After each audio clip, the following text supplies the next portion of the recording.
هذا خلاف نص القرآن الكريم. أقول يا الله غلط، قبل أن تقول يا الله أولا توجه إلى أهل البيت، ثم قل يا الله، ثم اطلب من أهل البيت أن يقولوا لك يا الله.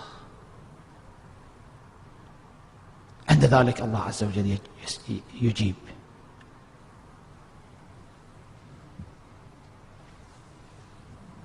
لاحظوا الروايات الشريفة في هذا المجال.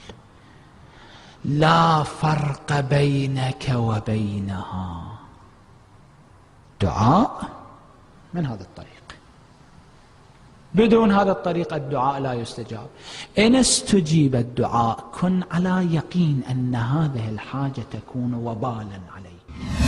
يا أيها الناس ضرب مثل فاستمعوا له، إن الذين تدعون من دون الله لن يخلقوا ذبابا ولو اجتمعوا له، وإن يسلبهم الذباب شيئا لا يستنقذوه منه، ضعف الطالب والمطلوب.